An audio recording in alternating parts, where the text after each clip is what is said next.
So I hope you know fractions. So this is review. If you're learning this from scratch, you're going to have to work at it. So let's just forget everything that we know about fractions. And let's start with just a definition. So let's not even accept fractions in isolation, just something like 4/7 of something.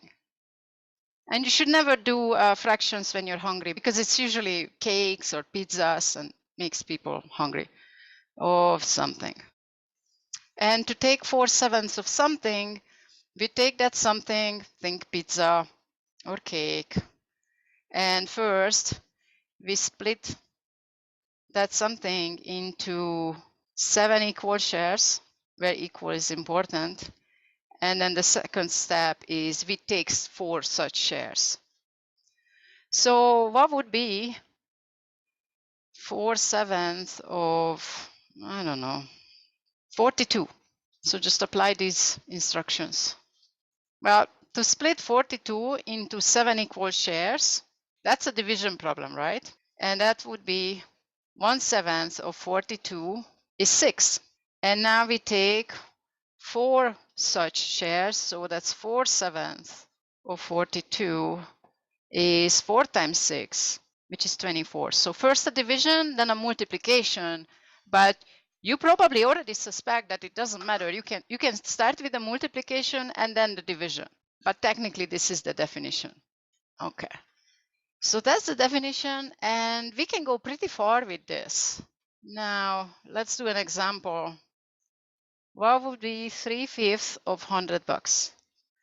I like this example because there is a very natural way to split $100 into 5 equal shares, right? You just break it into 20s. Because 5 20s make up 100, and we take 3 20s, so that's $60. So 1/5 of $100 is $20, and then 3/5 of $100 is 3 times $20, which is $60. Actually, I want to make a recommendation. This is something that I found last year, April. This is a really brilliant guy. He just died last year. He's a really brilliant teacher, and he created this self-guided course. Basically, he has pre-algebra, algebra 1, algebra 2, and he's got these videotape lectures. And if anything, you should watch the first and the second one, and you will see that this guy is talking about very basic mathematics very smartly, very intelligently. And he makes it very interesting. Module 1, I learned a whole lot from it. And I'm doing mathematics for probably much longer than you're alive. So I highly recommend him. And then these modules come not just with videotape lectures, but study guides and exercises. It's all a whole package. I don't know why this didn't go viral. It was in the 80s when he put it up. It's brilliant. Oh, his name is Professor Herbert Gross. Okay, so this is just the definition, but you can see that we can go very far. For example, we can, using a smart value, we can compare fractions. For example, we want to compare 3/5 and 7/12. Suppose someone tells you, hey, out of $5 you make, I'll give you 3. And the other one says, oh, out of $12 you make, I'll give you 7. Which one is the better deal? So one thing we can do, I know you know other techniques, but we can just say, let's grab a number that's divisible by both 5 and 12. Can you find a number that does that? 5 and 12. 60 will do. So if we compute 3/5 of 60 and 7/12 of 60, and we compare, then that will give us a way to compare fractions without manipulating them at all. So what is 3/5 of 60? So take 60, split it into 5 equal share. That's 12 each, right? That's a division problem. And then, so 1/5 of 60 is 12. And then 3/5 of 60 is 3 times 12, which is 36. And 1/12 of 60 is 5. And 7/12 of 60 is 7 times that 5, which is 35. So out of these two deals, this one is better, but not a whole lot, right? It's pretty close. So in this way, we actually, without manipulating fractions, we have a way to compare. We just figured out that 3/5 is greater than 7/12, assuming that we're always going to get this relation, even if you use other numbers like 120 or 600. All right. So this is one thing we can do. Now, another thing we can do is, imagine if someone says, okay, I want to go in business with you and you're going to get 11/37 of the profit. That's kind of a little weird, 11/37. So we like kind of standardized fractions. And because of our decimal system consists of 10, we like fractions with denominator. Oh, I forgot to say, this number is called a numerator. And it's a smart name because it's counting how many slices do we have. And this one here is the denominator. There is a word denominations, rank sort of. So this one describes how big is a slice. This one is a slice so big so that 12 equal will make up a full. So the smaller this number, the bigger the share is. So 1/3 is much bigger than 1/12. The numerator counts how many slices, and the denominator describes what kind of, how big of a slices are we talking about. So we like fractions with sort of standardized denominator because we have a feel for it, we have instincts for it. So if someone says 15%, now per means divide, cent, that's from Latin, it means 100. Even this little thing, I think the percent sign is messed up over 100. So 15% means exactly 15 over 100, no more, no less. It's just a shorthand notation. So just if we define fractions, which is what we do today, we can also define percents. Now let's see. Let's compute 15% of 2,000 bucks. Is it 300? Division by 100 is easy. Just chop off 2 zeros and then, what did you say? How many? 300? That's the one, I think, because Yeah, 2 times 15 is 30 times another 10, that's 300. Very good. So 1500 of 2000 is just divide by 100, which means chop off 2 zeros is 20 bucks.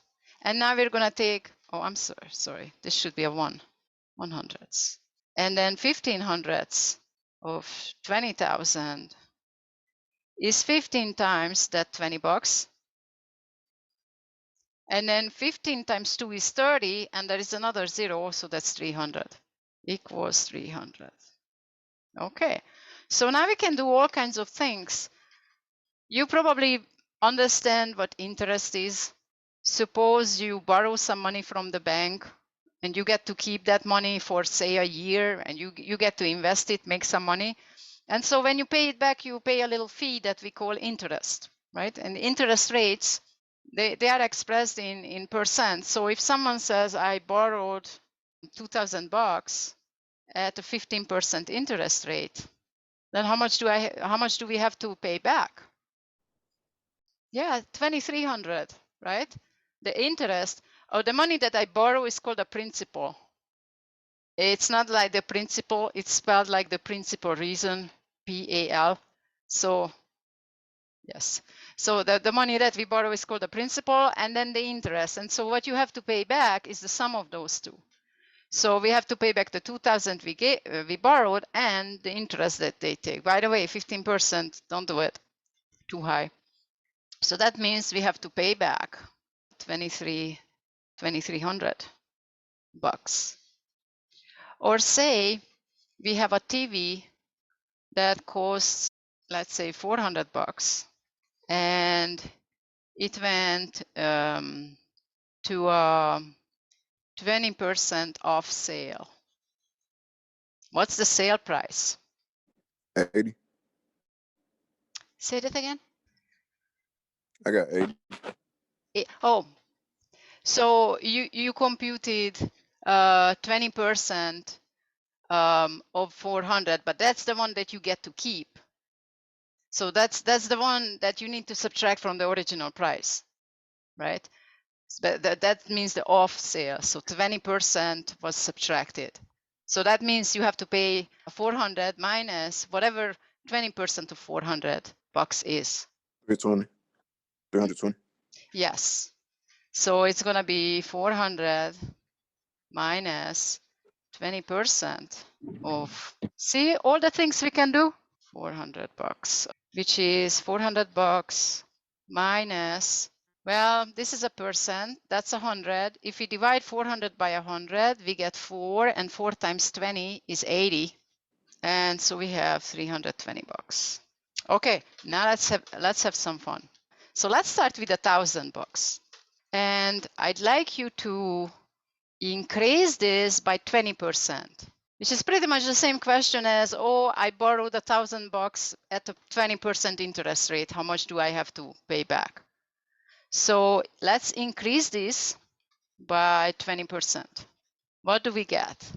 1,200. 1,200, you say? Quick and Yeah. correct.